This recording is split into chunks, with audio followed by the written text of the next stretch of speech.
conservation as initiative. well as in And then Scope 3, as you're corporate growing, Scope 3 reporting, where we how does operate, that, how are you as an time to organization market is money. responding to that If you can scaling and you're issue getting your more and carbon more credits financing? faster, then you can sell when the Thank you price very is much, right. and, You have less cash collections. And then as you're Yeah, growing, Action how where does that that, ways how to are look at you this as an in organization terms of responding by to the that project scaling? developers, Get your better carbon performance? partially to our platform when the price is verifying the data you have less as well as in And then data as science you're and growing, action how like does that, how are you as an data organization by the project responding developers send faster to our platform data and So then we verifying want your to data. we want to ask Data science kind and of action we strengthen community natural resource institutions commercialization and benefit of verifying but also what is the kind of helping and strengthen as the project developers also by the way, like data scientists who are in our development benefit of verifying your data in advance so it is and by the way, like data scientists who are in our development benefit of verifying your data. So for us, when it comes to the year, you can close our so you by the way, it takes time that when we are looking we are just barely so for us, I feel as you may have seen, our organization is 85% youth, 65% female youth. And if you look at the board, also we have 60% women, and also they are within the range of 40 and about 40 up to about 30. That's a kind of range. But also we have other tentacles that link to the elders, and we leverage a lot with there are a number of individuals or organizations that have stood with us in terms of supporting us in terms of technical. We strategically work with a number of universities also who help us to do community action research. So we actually implement what communities really bring to the table, and there's evidence to that. So that's, to me, it's what us, and also we have this strong connection with the communities. And for ICI, inclusive conservation, it has been really a challenge to understand what do you actually mean by inclusive, because there are a number of widely used terminologies, but unless you use words, this power of words, and that's exactly what's driving development or discourses. And to me, they always there's a cycle of these words: the community development, community empowerment. Right now we're into inclusive. We are now going to social equity or equity in conservation. But what does it mean to me or to my father or to my mother? So we go back, and we had one of the things that we hope to achieve with inclusive is to have an understanding, a deep understanding and connection of how communities really interpret that. So we went to the several communities that we work, and we really explored. So for the Maasai, it means Aramat, holistic. You know, we didn't have wildlife, something else. It's about how interconnection of species, spirituality, and also how we connect with the rivers and other tree species or biodiversity, as you say, but also how we relate with each other in terms of community to community. If you go to Turkana, that's all the exact. If you go to the Maasai community, we call it Aramat, inclusive conservation. If you go to another community, there's another word that really connects them with what we really. So we have also to debunk some of these words and really help the communities to really understand what this is. So what we intend to achieve is actually reclaiming conservation spaces, helping communities reclaim what they mean. So we talk about culture, heritage, water, issues like issues to do with animal totems. All of us and different clans relate to different species. So we want to support communities to reclaim conservation. Right now, conservation belongs to you. Conservation International, the National Conservancy, and a number of other. It has been, I think it has been taken away. So because we are now longer leaders in conservation, we are just treated as rights holder. I mean beneficiaries. So that's why also words like benefit sharing is there, which is to me it shows power imbalance. Somebody has something that wants to share with you, whether he wants and in what frame they have. So there are a number of things that I think to me how you can let this is by helping communities navigate. And also in terms of growth, I'm sorry for taking long.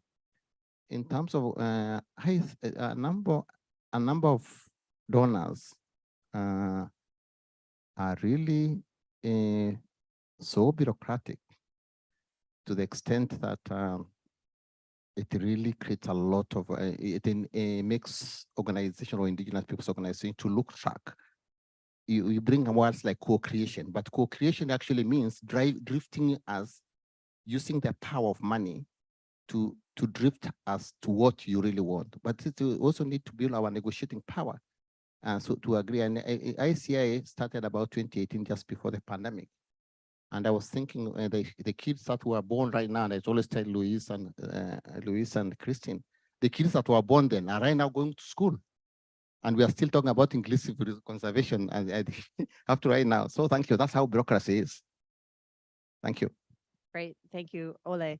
So we heard from Mere and really talking about the ownership in the Pacific and looking at a market-driven approach and not policy.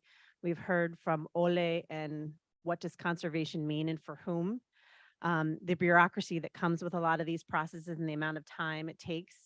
And also in those resources is that indigenous organizations also losing sight of their own priorities. I'm going to turn now to Nemo.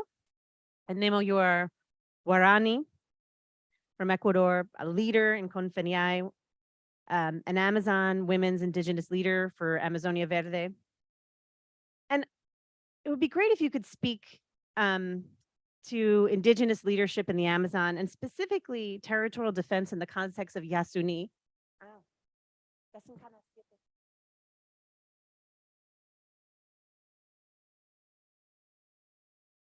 ¿Aló? ¿Me escuchas?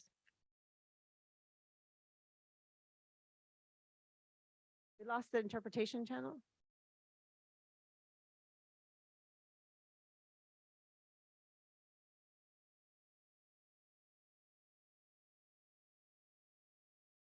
¿Aló?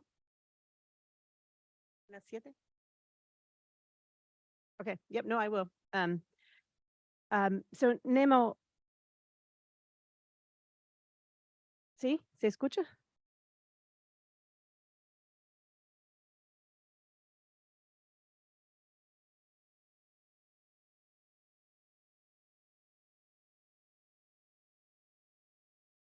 I could do it in Spanish, but then the rest of you wouldn't understand me. Ahora sí? No?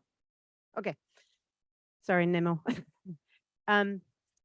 So just building on your experience as a leader with the Warawani and a women's leader, can you speak to indigenous leadership in the Amazon and specifically around territorial defense, especially with this landmark decision of the Yasuni regarding drilling, and then how that potentially transforms your ability to broadly manage your territory and access potentially financial resources?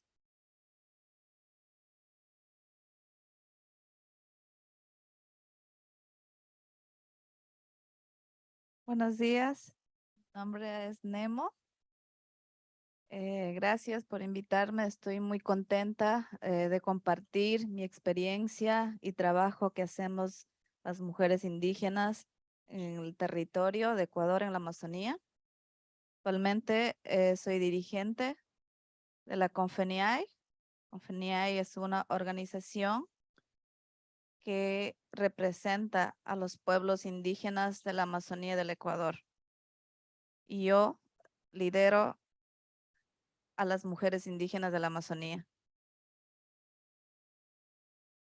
Bueno, contestando a la pregunta, el trabajo que hacemos las mujeres, no solo yo, sino todas las mujeres indígenas en nuestro territorio, es bastante fuerte porque nosotros actualmente estamos luchando contra muchas empresas extractivas que están en nuestro territorio, como el petróleo, como la minería, que están afectando y destruyendo.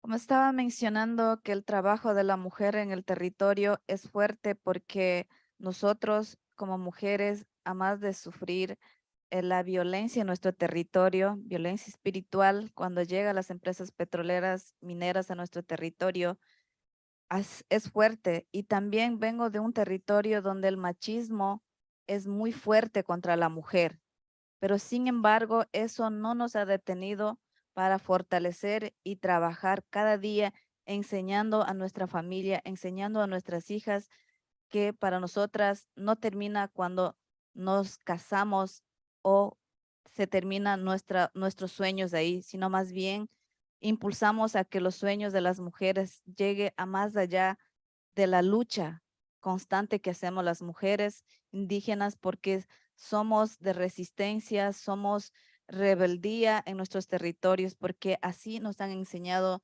nuestros abuelos a hacerlo. Es por eso que hoy estamos fortalecidas las mujeres luchando en este mundo que es tan complicado para la mujer. Ser mujer es complicado, pero aún siendo mujer indígena para nosotros el trabajo es doble de resistencia para trabajar. Porque las mujeres estamos en el territorio en contacto con la madre naturaleza, estamos en contacto con el río, porque nosotros somos las que llevamos la comida a nuestra casa, porque estamos sembrando, cuidando nuestra selva. Pero sin embargo, cuando llegan todas las empresas hacernos daño a nuestro territorio, y no solo daño a nuestro territorio, sino también dañando nuestro espíritu, dañando nuestra salud y dejando todo lo malo que puede existir, porque los pueblos indígenas hemos sacrificado nuestro territorio para que desarrollen otras ciudades, porque para nosotros el tema de las empresas extractivas únicamente nos ha dejado es muerte, pobreza, enfermedades en nuestros territorios. No hay desarrollo en nuestros territorios. Es por eso que el trabajo que hacemos los líderes cada día es importante. Es importante porque hoy he viajado desde muy lejos para que puedan escuchar la realidad que existe en nuestros territorios. Hace 10 años habíamos comenzado un sueño en la que hemos luchado varios líderes, organizaciones sociales, impulsando la consulta popular del Yasuní. El Yasuní es parte de mi territorio guaraní, donde están mi familia, y ha sido duro para nosotros convivir con la explotación petrolera, viviendo cada día, tomando de los ríos contaminados, sin poder sembrar ya porque la tierra está muriendo. Y es por eso que después de tantos años de lucha, Ecuador entró en la consulta popular. Entonces ahí nosotros hemos visto que Ecuador es una decisión importante e histórica que tomó en decir sí y dejar bajo tierra los combustibles fósiles. Es un modelo de enseñar a los países, a los líderes del mundo, que no es necesario destruir la naturaleza para poder recibir la economía para sostener un país, sino podemos ver otras alternativas para poder sostener en nuestro país, buscar nuevos modelos de transición económica y no destruyendo nuestra selva. Entonces ha sido una decisión importante que hemos tomado todos los hermanos ecuatorianos y estoy muy agradecida a cada uno de nuestros hermanos que también estuvieron en la lucha después de 10 años. Hemos llegado a un triunfo importante, pero este triunfo no es que ha terminado hoy, sino más bien es un camino que hemos abierto nosotros para continuar en la lucha, porque para los pueblos indígenas combatir contra un gobierno que solo buscan destruir nuestro territorio es duro, pero sin embargo nosotros como pueblos indígenas estamos aquí luchando cada día porque la tierra es una eh, que, eh, que estamos conectados nosotros los pueblos indígenas. Y es por eso que nosotros no nos podemos dejar que sigan destruyendo, más bien eso nos ayuda a que nosotros seamos los luchadores de nuestra casa, porque Yasuní es nuestro territorio, nuestra casa, nuestro hogar sagrado, y es por eso que estamos luchando nosotros. Las mujeres hemos sido pioneras en cuidar nuestro territorio, en buscar otras formas de alternativas de vida en nuestras comunidades, con emprendimientos, con trabajos que hemos hecho las mujeres. Nosotras, las mujeres, creo que siempre hemos estado en la primera línea de lucha contra todo lo que nos hace daño en nuestro territorio. Las mujeres hemos sido las que cuidamos de nuestro hogar, pero también de la selva. Hoy hemos visto este trabajo reflejado en muchas mujeres lideresas, no solo de mujeres indígenas, y he visto muchas mujeres lideresas que están a nivel mundial, que buscamos un futuro mejor en nuestros territorios y en cada rincón del mundo. Y eso me alegra compartir y ver que las mujeres estamos logrando y abriendo una brecha, un camino nuevo para el futuro de nuestros hijos. Thank you, Nemo. I think you highlighted some really important things. First of all, about the work that your community has done defending the territory, the role of women and the impact of extractive industry on women, but also the importance of this decision in Ecuador and the economic transition that has to happen, and how Indigenous women's leadership is extremely important, and how you're looking towards the future for your children, but for the world's children as well. I want to do one more quick pass with all of you. Mere, you spoke about sort of the markets and how you're approaching this. Can you speak to how are you going to be able to mobilize those resources to achieve those goals? Hilda.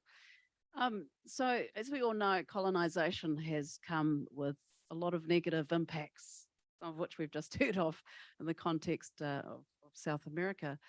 In Aotearoa, we've had a very, similar experience, and what that has meant is there's huge inequity that's been built in to the financial structures that we find ourselves in today, structures that have largely been forced upon us and are very at odds with our values around nature. So we're really seeking to go back to basics, which is and science, we don't need science to tell us this, that we need to value nature. We actually need to start putting a monetary value to nature, because most of the severe impacts that are devastating our ecosystems are market-based impacts based on activities that are not sustainable. So we have to be practical in the way that we transition. We can't just give up these structures overnight. Our focus in CI Aotearoa is to build an interim solution. We are on track to launch the first Blue Nature Market in New Zealand, and we're going to anchor that for all the rest of the Pacific. It'll be Indigenous-led. And in fact, we've established an independent entity called Henamona Halo. It is 100% owned by Indigenous groups. Our intention is to create a fiscal structure to be able to support long-term restoration of our oceans, which is, as I mentioned, the #1 defense that we have against climate change. Our communities do not want to become climate refugees. We need to stabilize our communities in their lands.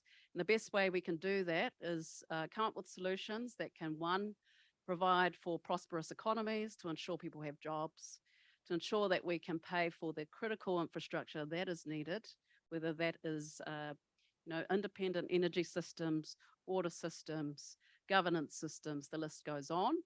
And we believe that nature-based solutions from the restoration of seagrasses, mangroves, etc., and also our fauna of the oceans is a key solution to be able to achieve just that. We're working with the world's best technicians on this, led by Dr. Ralph Charmy. We actually have a technical team of 12 experts from all around the world helping us to build out this blue nature market. Our preliminary estimate, just from one tribe's asset base alone, in terms of their blue nature assets, is 7 billion.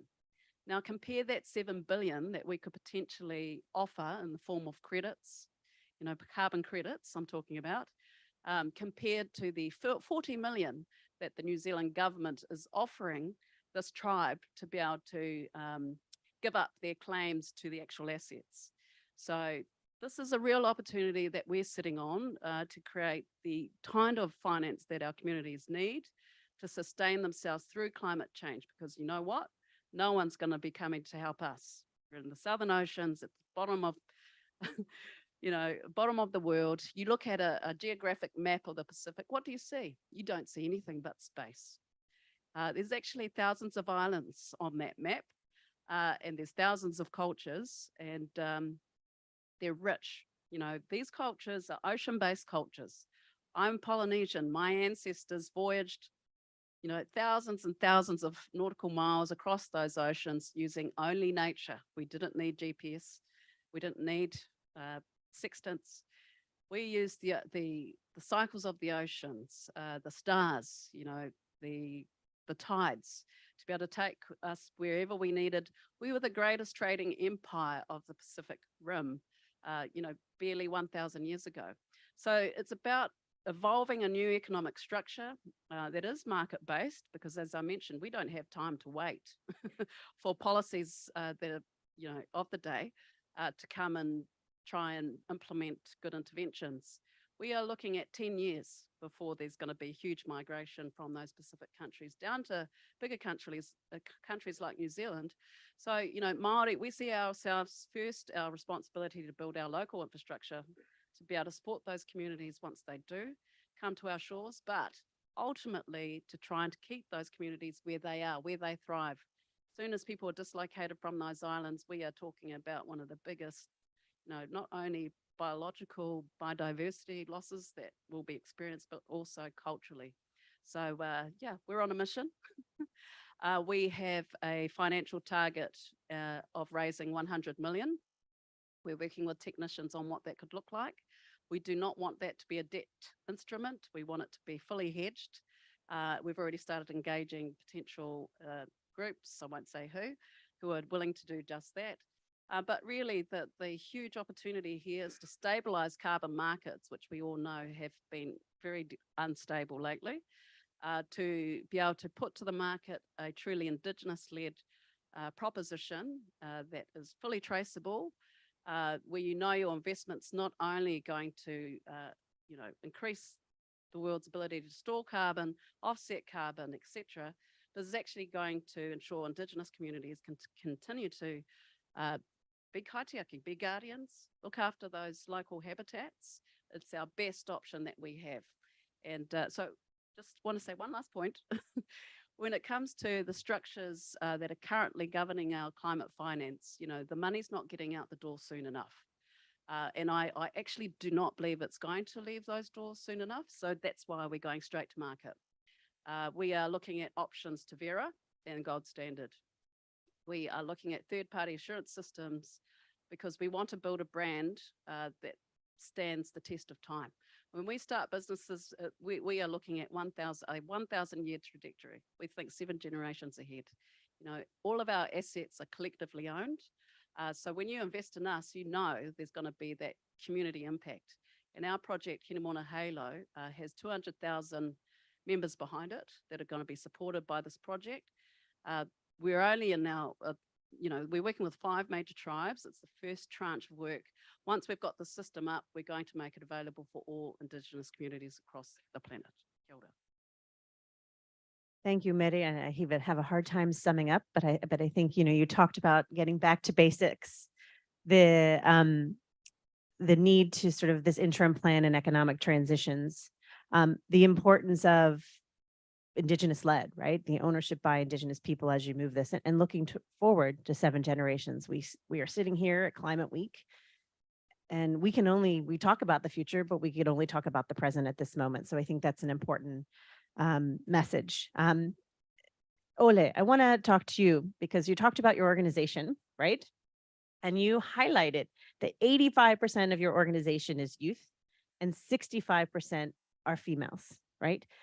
As you're an organization, you said you really want to stay grounded. You've gotten to I hate to use the word, we're talking about scaling up because everyone talks about scaling up, but how is that vision in bringing in this next generation of leadership into your organizations? How are you looking at that as we look towards the future of having that Indigenous leadership in these processes?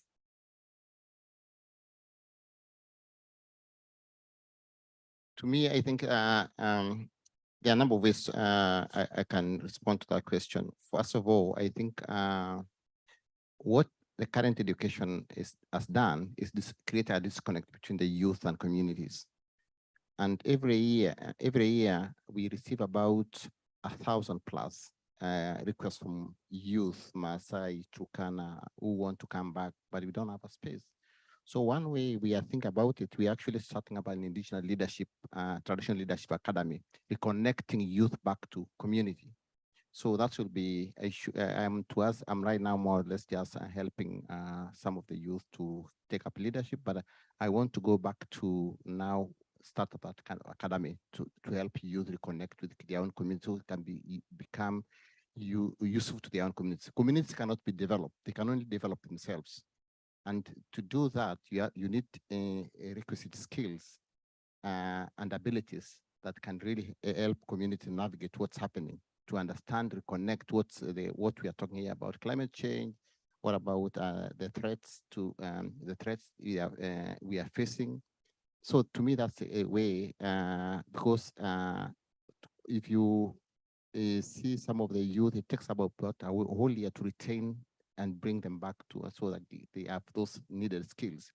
So that's one way. The other way we are doing this is we have this internship program where we bring in them to, we take about 10 interns in different programs. And then after that, we post them into different programs. So we end up absorbing them.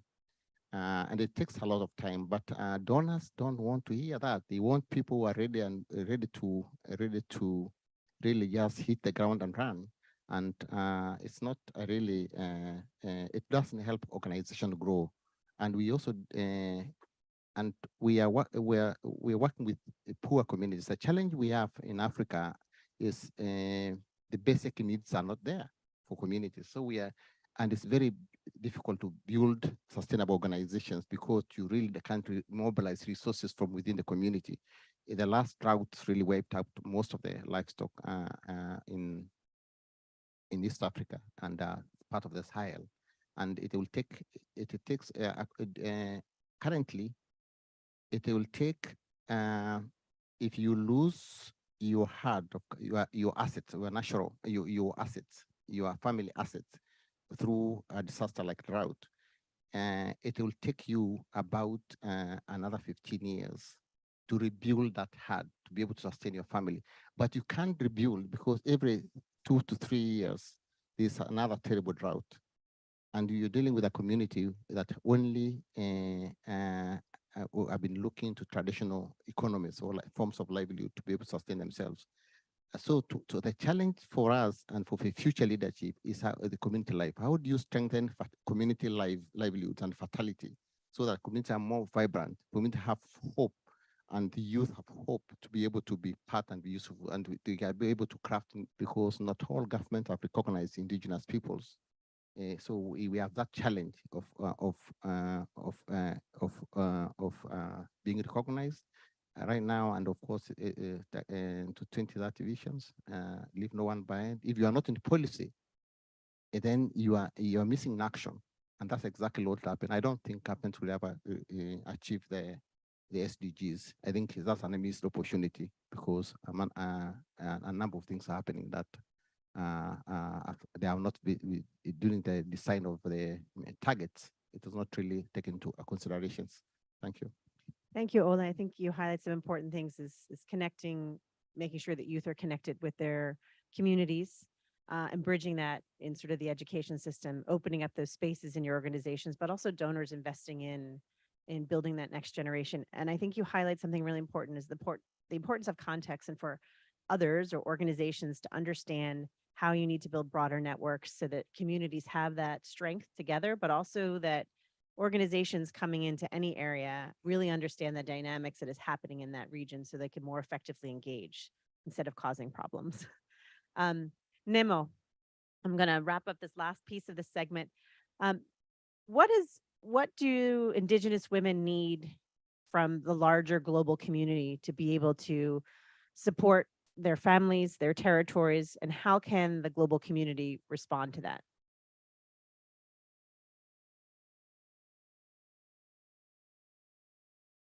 Bueno, como les mencioné, el trabajo de las mujeres en el territorio es fuerte, pero muchas de las veces, muchos de los financiamientos de los cambios climáticos que existe o existió, siempre se queda en las arcas fiscales del gobierno o muchas de las veces termina en las oficinas de las ONGs.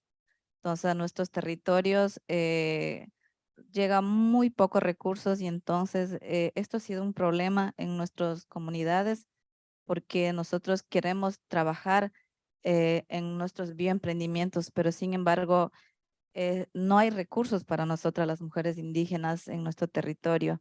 Pero sin embargo, nuestros propios trabajos y emprendimientos en el territorio nos ha hecho fortalecer y sacar adelante los pocos bioemprendimientos que tenemos en nuestro territorio para contrarrestar la tala de madera, la caza ilegal de los animales. Ha sido un trabajo que hemos hecho las mujeres indígenas de nuestro territorio para sacar adelante y también proteger nuestro territorio de las invasiones, de las minerías y también de las empresas petroleras. Entonces, creo que el trabajo que hacemos las mujeres indígenas ha sido un trabajo mancomunado entre nosotras mismas, enlazando y tejiendo conjuntamente entre todas, porque nosotras cuidamos de nuestro territorio, pero sin embargo, el apoyo que sí debe llegar a los territorios no ha sido posible.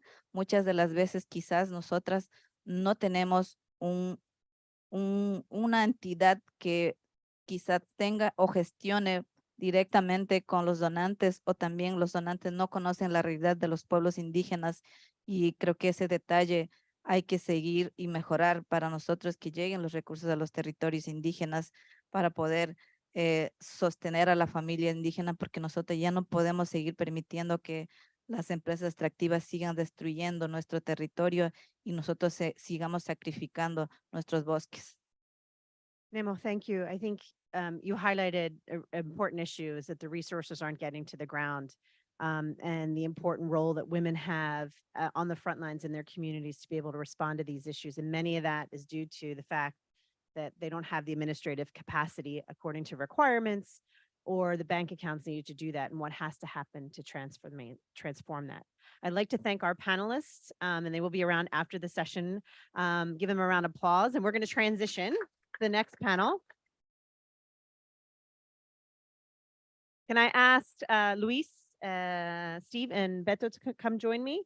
Now we're going to change, we're going to flip the coin on experience from some NGOs and philanthropy about the experiences that they are having, that they're trying to transform, looking at sort of best practices and lessons learned. So I'm gonna first start off with Luis Barquin, who works with Conservation International, and CI and IUCN are co-implementing agencies under the Jeff 7 Inclusive Conservation Initiative.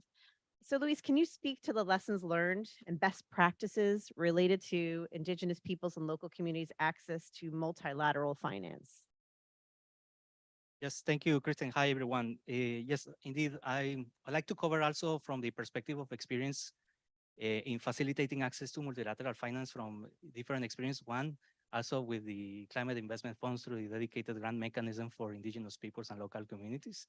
And the latest with the JEF inclusive conservation initiatives, two angles on access of multilateral finance on biodiversity and climate. And I think I will highlight, there are many practices I think that we need to keep learning and improving, but I will focus on key points and one main takeaway. And I would like to start with the element of governance and indigenous peoples and local community leadership in all the stages and processes of decision-making in this type of processes and this type of initiatives. This it's part of representation, also of representing those values at all stages and phases and levels. And also it's, I think, an instrument that has been very important to make a closer connection with the constituencies that are active in the climate and the biodiversity conventions. I think that gives also a greater connection between what these activities are demonstrating on the ground and how this could inform policy at the international level. On the other hand, all these emerging indigenous-led approaches are also giving new insights about how to address many aspects of the conventional multilateral finance from the perspective of how to develop, for example, a grievance redress mechanism, or what is an indigenous approach to manage social and environmental safeguards, or, for example, what are the instruments for gender mainstreaming in this type of initiatives. The other point I'd like to highlight is the element of contributing to global environmental goals, from the perspective that we need to go beyond the conventional measurements of results that traditionally this type of results framework are focused on. We usually talk and very narrow it towards hectares, towards carbon, and towards beneficiaries. And more than that, I think this is an opportunity to go beyond and take communities are looking at beyond the perspective of beneficiaries, but actually partners in conservation and decision makers and actives throughout the whole process. And this is actually an opportunity through this type of initiatives to transform those donor views and how these impacts and results could be better informed and also reflected when we tell the story. One example is, for example, in the inclusive conservation initiative, all initiatives are putting together cultural indicators. This is helping us take and share a better story, a broader perspective about what goes beyond those hectares, the carbon, the beneficiaries, but also like other views about, for example, how indigenous management plans are contributing to co-management in a territory, or biocultural maps or registration of indigenous conserved areas are adding up to these efforts.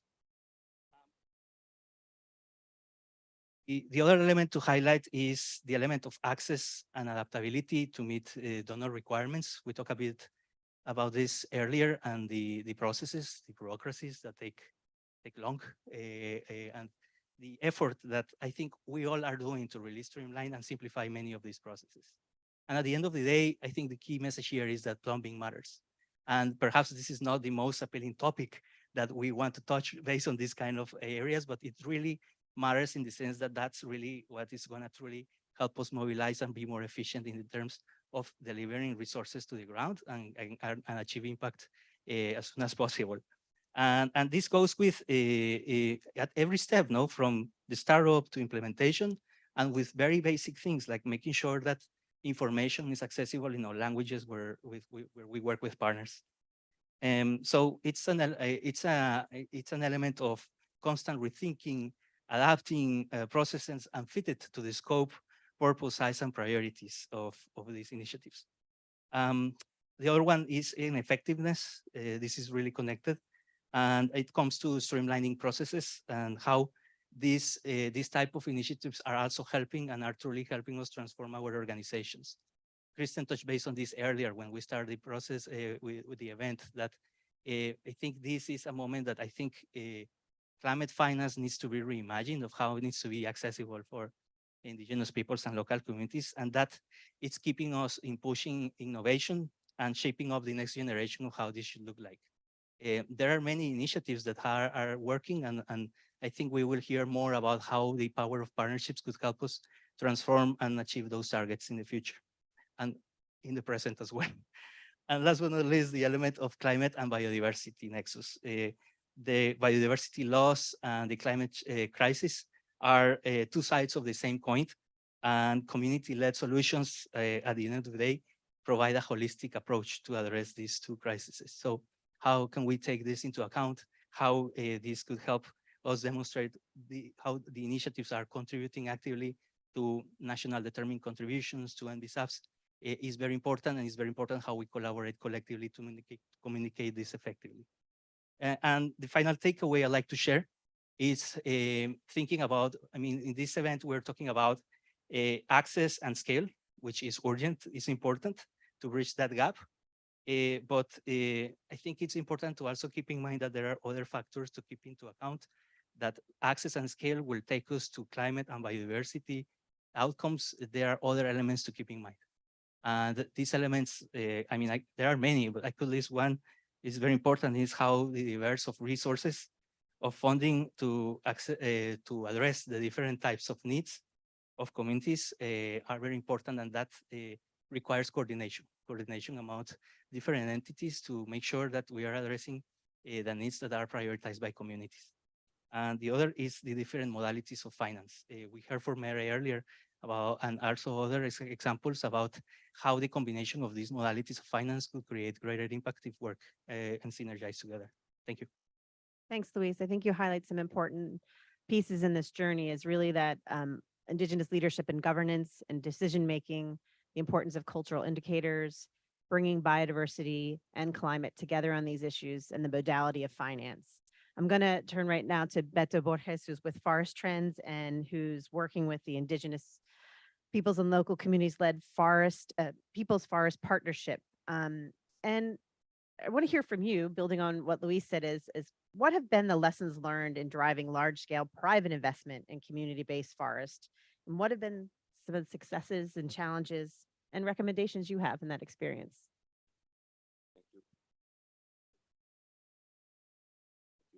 Kirsten, is it working? Good to see everybody here. Some good colleagues and new ones. So, speaking of access for climate and conservation finance at large to IP&LCs, speaking from my experience, I've been working with Indigenous peoples and local communities. I'm Brazilian for the past 35 years. Can't really speak on their behalf, but I can speak about the partnerships that we've been forming with them over the years. And as far as barriers to finance, one thing that it has already been mentioned here is the bureaucracy. And I would even qualify perhaps, I think it has to do more with the metrics and how one goes about measuring performance, which is very different than how traditional communities, forest communities really go about their traditional practices, which are resulting in good performance in relation to keeping their forest standing. So the focus of our work has been on territorial governance and how you go about driving finance to support territorial governance. I've done a lot of work over the Amazon, primarily in Brazil, but elsewhere in Latin America. There's not, I'm sure everybody would agree with me, there's not enough funding through the public sectors and as well as philanthropy in order to really make a difference in terms of the scale, the size of the work that is needed throughout the Amazon and over the globe. So what is really needed is to strengthen the partnerships, really drive finance to the hands of IP&LCs. They're having more and more, they're creating their own funds. But in order for these funds to be absorbed, you really have to, we have as international community to find ways that funding can be accessed more directly and based on their own terms. And in relation to accessing private capital, we've been, Forest Trends, we've been creating innovations. One of the latest is the People's Forest Partnership that we launched in Glasgow. It's a coalition of carbon developer companies developing companies.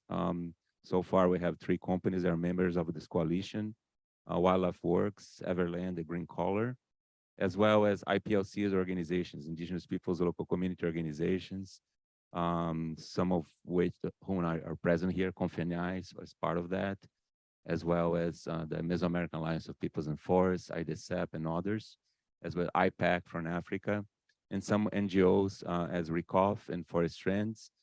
And the goal is a kind of a very big one, is to drive $20 billion by 2030 in climate finance in particular, mostly through the voluntary carbon market. Although more and more we see the need of convergence between the jurisdictional funding programs as well as the project-based through the voluntary carbon market.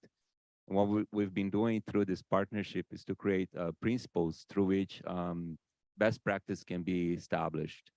You know, we over the past 2 years, we've been working within this coalition of practitioners, really hearing from IP&LC organizations what would be the terms to establish best practice to access finance at scale, be it climate finance, be it other conservation finance, such as biodiversity credits. We currently have a pilot in the Amazon with the Yawanawa people that I've been working myself for over the past 20 years. We're developing a new asset, if you will, for the marketplace, which we're calling biodiversity stewardship units. So, and there is an example when we talk about, okay, what are the metrics through which we can really measure performance? It is a combination of science-based methodologies. So we are developing biodiversity measurements through DNA sampling, but also working with the Yawanawa, how they go about their hunting practices to determine the distribution of game in their forest, 200,000 hectares. And by combining their traditional practice with Western science, we're creating this new methodology to create biodiversity units for the market.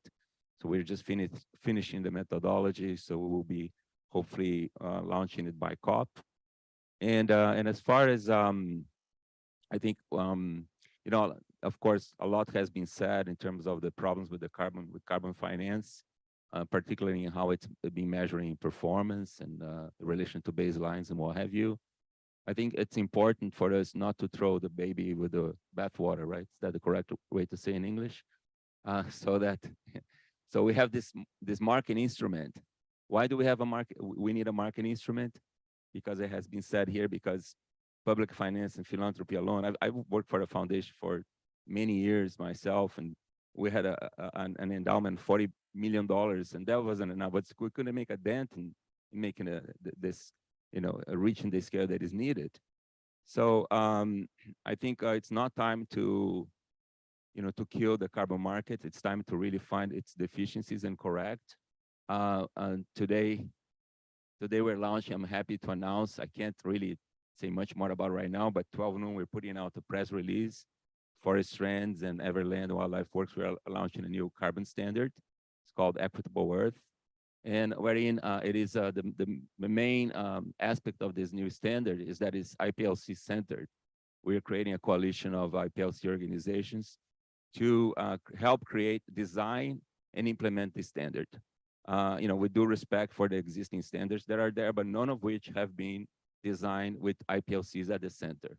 So, and what we're going to be looking at is how to really measure performance with Indigenous peoples at the center. How they see ways in which they can demonstrate, as if it's needed, for them to demonstrate that their forest can be standing. If people are not paying attention, the forests that are left in the globe are the ones held and cared by Indigenous peoples. That's what this new standard is going to demonstrate. So these are some of the ways in which we are trying to address any scale finance to IP&LCs directly. Right. Thanks, Beto. So I think you made a really important comment on metrics and measurement of performance, the importance of principles and best practice, this new biodiversity unit that you're looking at, and obviously stay tuned at noon to this new standard that's being developed that I think everyone will be anxious to hear about. I'm going to now shift to Steve Ratcliffe, who's with Blue Ventures. And you've just launched, or a soft launch, should I say, a frontline community fund. So can you speak to us, give us some insights as to what this fund will be and how you're going to really track impact on that?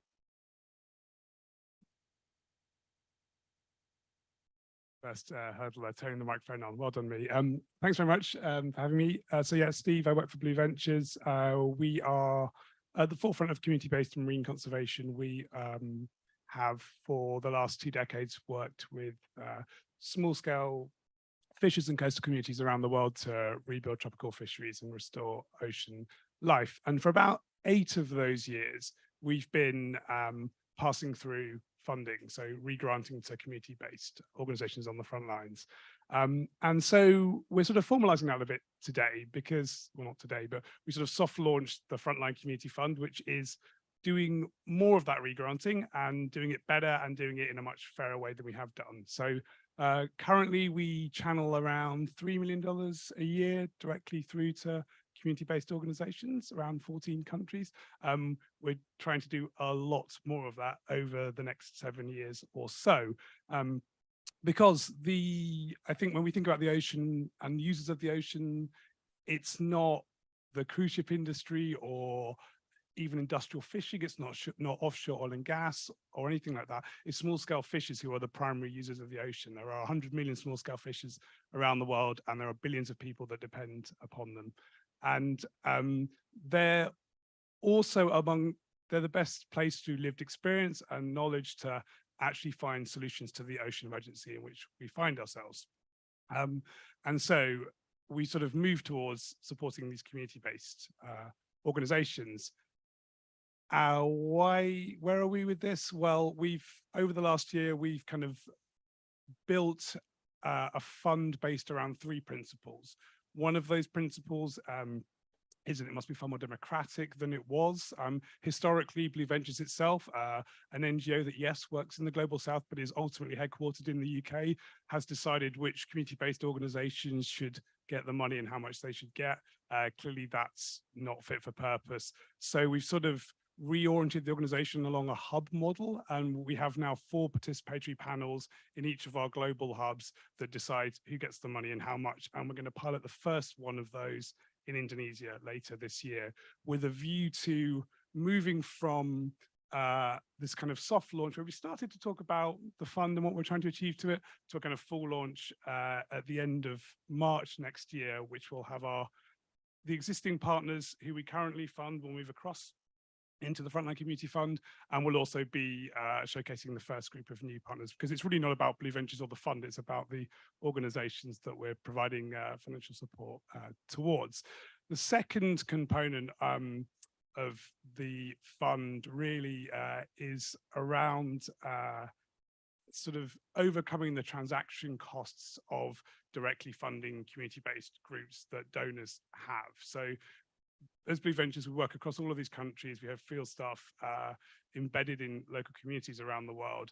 And we take care of kind of the due diligence and the partner development and the partner shortlisting, because, you know, having worked with many donors for a long time, we realized that a lot of these small community-based groups, you know, you can't fund them directly, even though you'd like to, because the transaction costs are too high.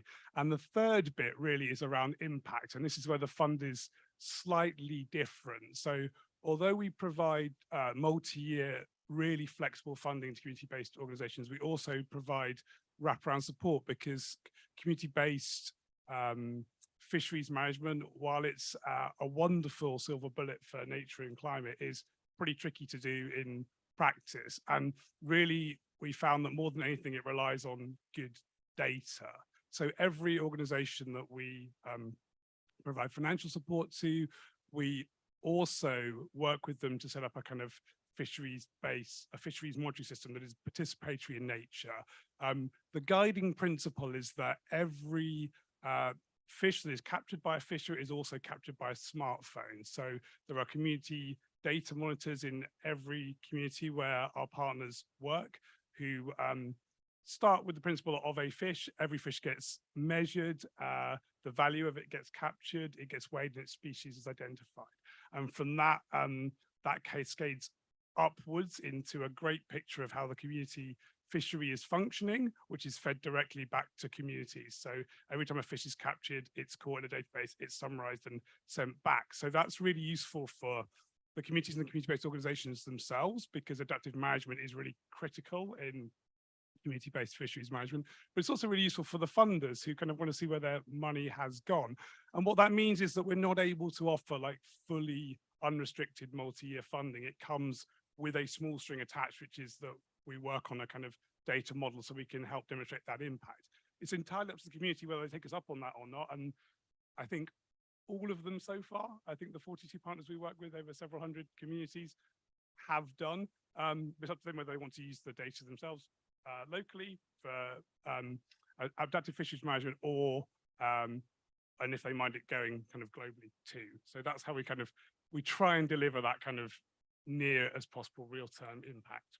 Great. Thanks, Steve. I think you've highlighted some important things. You as an organization have reevaluated how you're looking at a hub model, sort of a soft launch about how you're looking at this fund, the democratization of those resources, and then working on wraparound support with the communities we work with. I want to thank our panelists for their contributions, and I think they'll also be here afterwards to talk about these issues. I'm going to ask you to step down, and we're going to keep the show moving. I want to invite Solange and Ramiro to come up.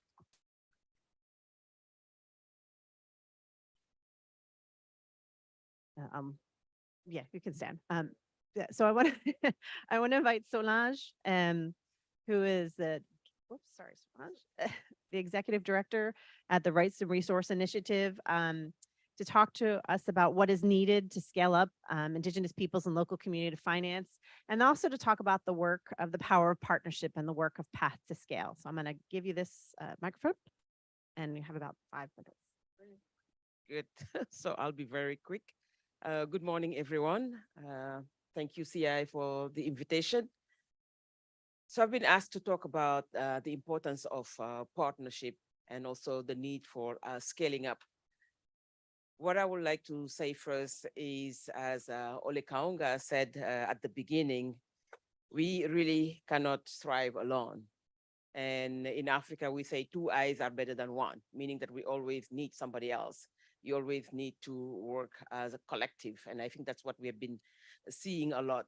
So what I wanted to do today is just to share maybe few initiatives that we are working on at the Rights and Resources Initiative, RRI, which is a global coalition of more than 150 plus collaborators composed of right holders from Africa, Asia, and Latin America. So pretty much, I mean, we have one initiative that's called the Path to Scale. And really why we've convened the Path to Scale is that what we have been hearing from the right holders, the indigenous and local communities movement, they have been really increasingly advocating for scaling up direct financing to their organization and communities. But also there's a need for effort to continue to invest in them because they have limited resources to do the work that they're doing. And as we heard from the first panel, the threats on the ground are huge.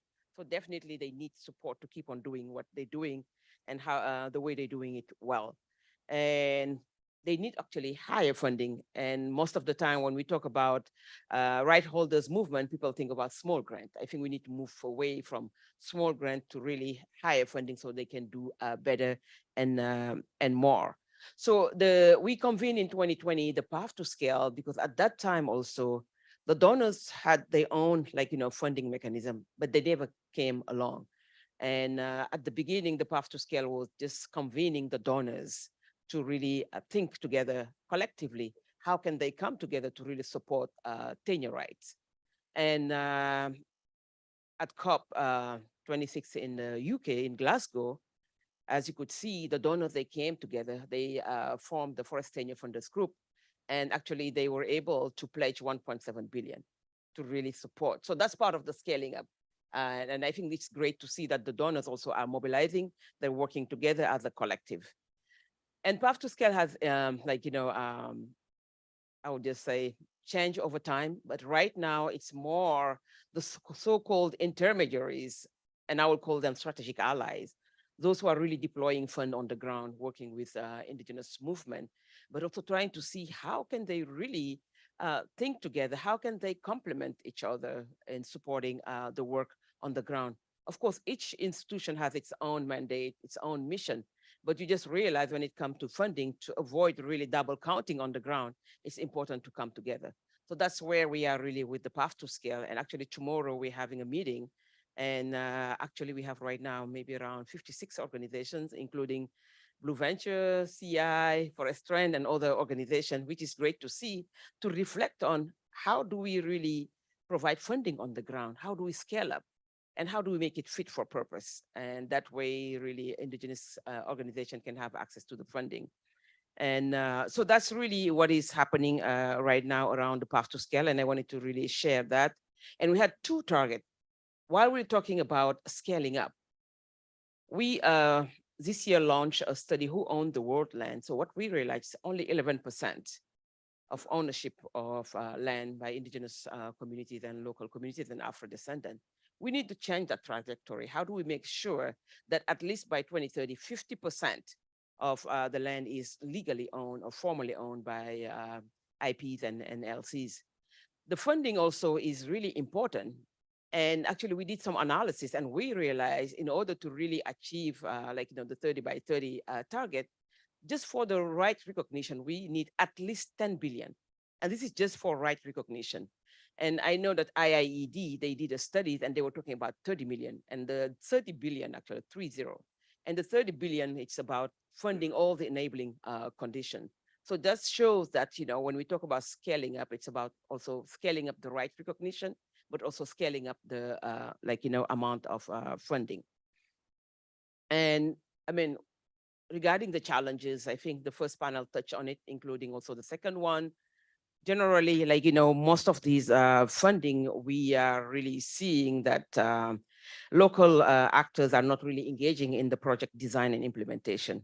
But also we talked about the reporting requirements that are really, we're treating local organizations as Western NGOs, and we should not be. So I think that's a way also of changing that dynamic. But also donors are not really willing to invest in capacity building, organizational support. Those are needed.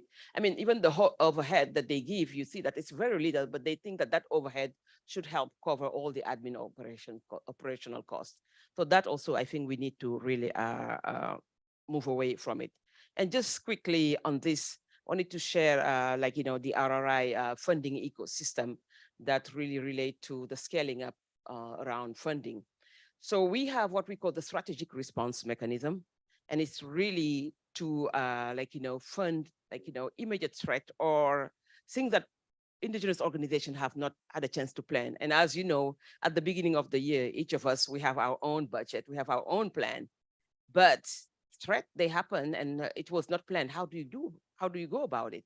So we have this funding mechanism where whenever there's the money put aside, and whenever indigenous organization or local community organization, they see opportunities on the ground or they're facing some threat, they can really react quickly. So that way, that could help them also save their, whatever threat they're facing. And for that, it's between 10K to 100.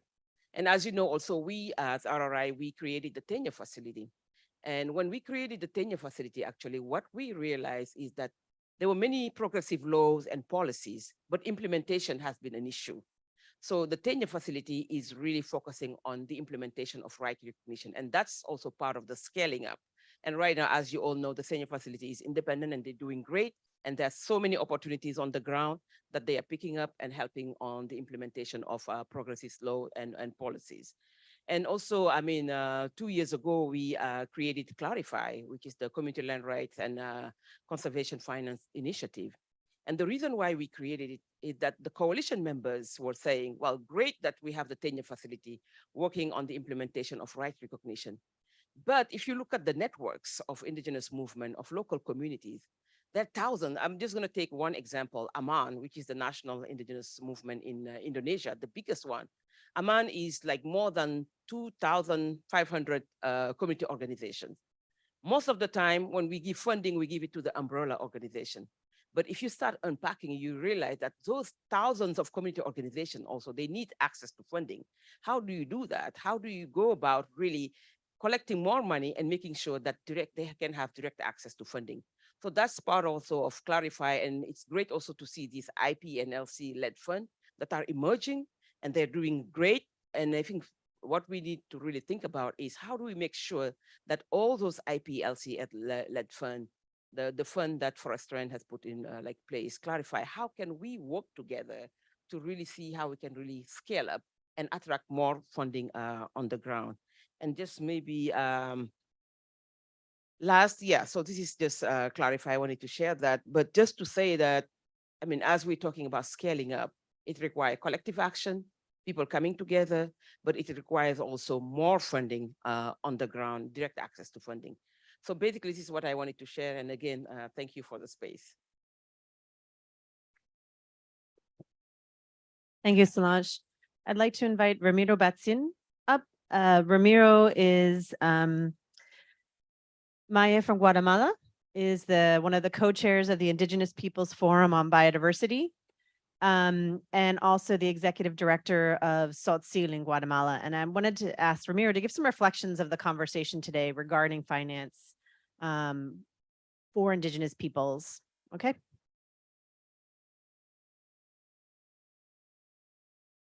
Buenos días, voy a hablar en español.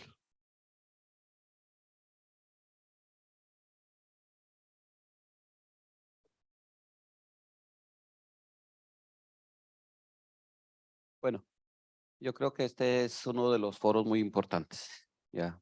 Hablar del tema de la financiación es algo fundamental en estos momentos, ¿sí? Y ya mis hermanos y colegas han planteado varios temas fundamentales. Primero, los pueblos indígenas están escuchando en estos momentos el tema de los recursos, de la financiación. Y empiezan a existir varias preguntas, por ejemplo, cuando hablamos de financiación. Hablamos de mecanismos financieros, hablamos de negocios, hablamos de préstamos, hablamos de donaciones. ¿Sí? Todo ese concierto de conceptos y planteamientos, los pueblos indígenas están preguntando, ¿qué es eso? Están hablando de que vamos a aumentar la cooperación. Cuando los pueblos indígenas están planteando, si no ha llegado la cooperación. Entonces la pregunta es, ¿va a aumentar o va a llegar la cooperación? Y aquí empiezan a haber varias cosas. Empezamos a encontrar varias visiones de lo que debe de ser el tema de la financiación.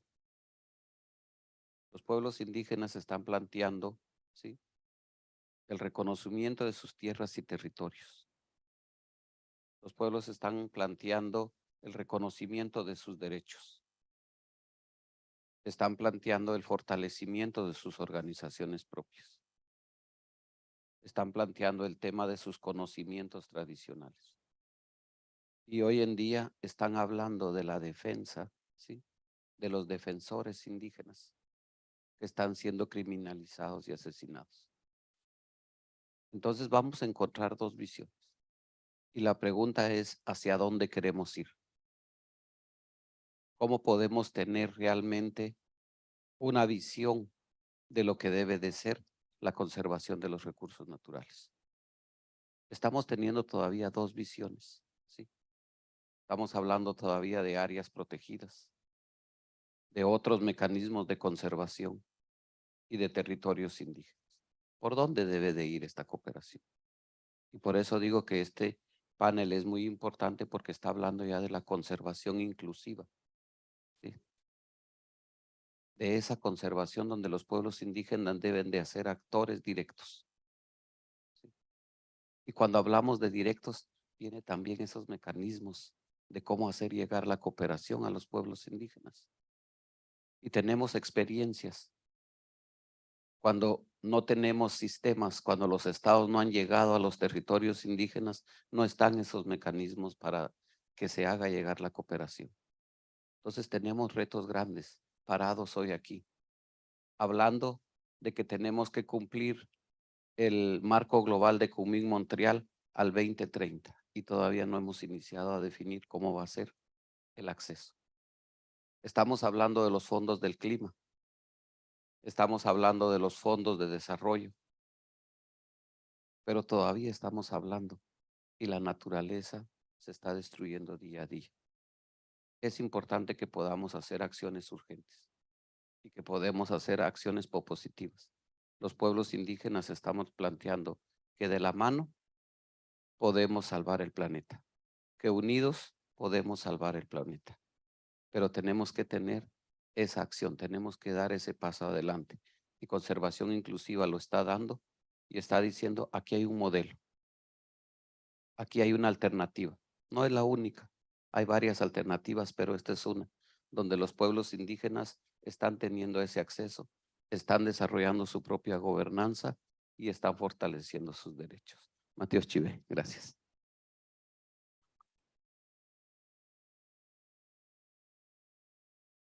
Thank you, Ramiro.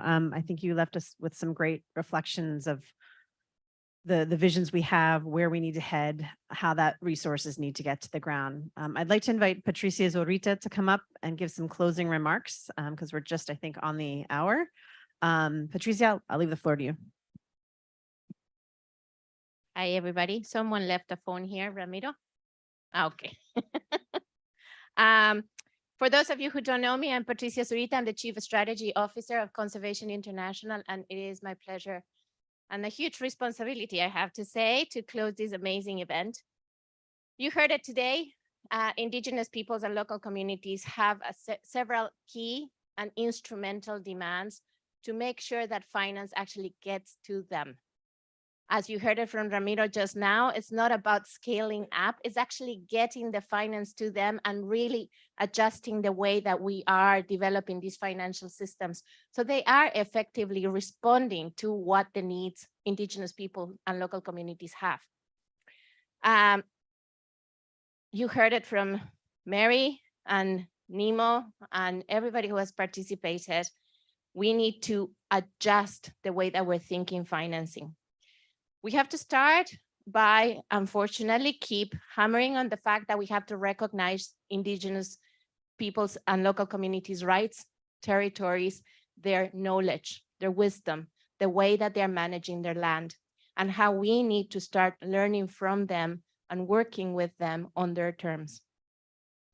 We talked about financial inclusivity, and to make sure that financial inclusivity happens, we have to ensure that there's access to that financing for climate and biodiversity, that it actually gets down to the levels of the local communities. And as Nemo said, doesn't stay at the government's, in the government's hands or in the NGOs, including ours.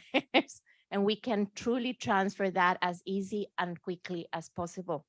We need to talk about and remember equity and justice and ensure that this inclusivity is really at the heart of the thinking and the design of everything that we're doing in their territories.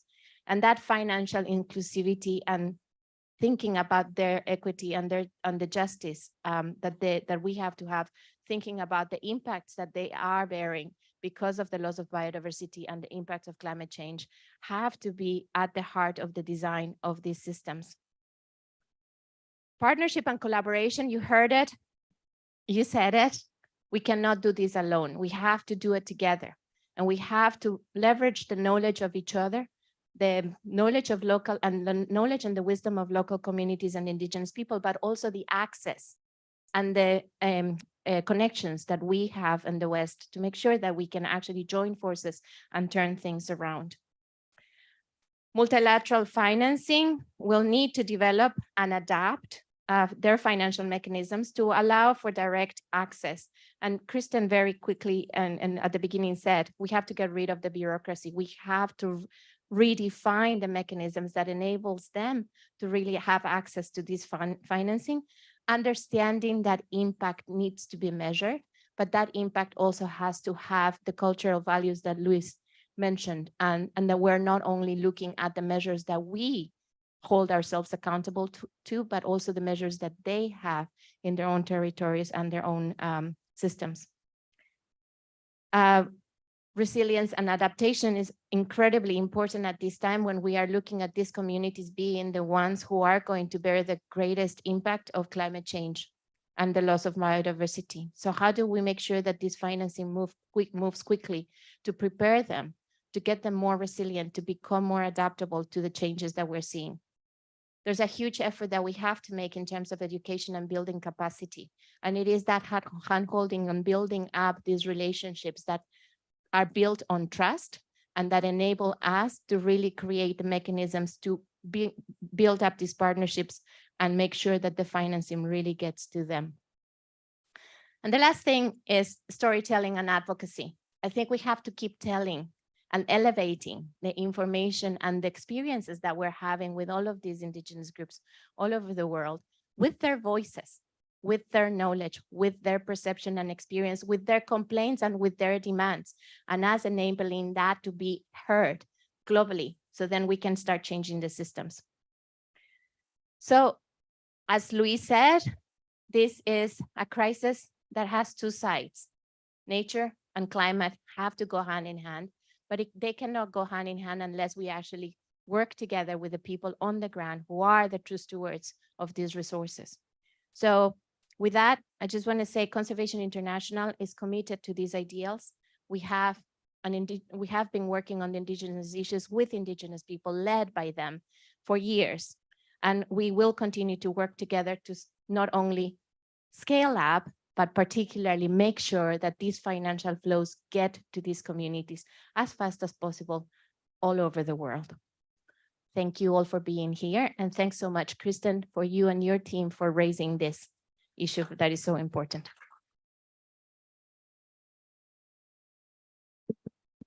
Thank you, Patricia. I want to thank our interpreters for your patience. And I want to thank all of our panelists. And I would also suggest that you continue to follow Path to Scale, where many of us are engaged in this process to track that work. So thank you very much.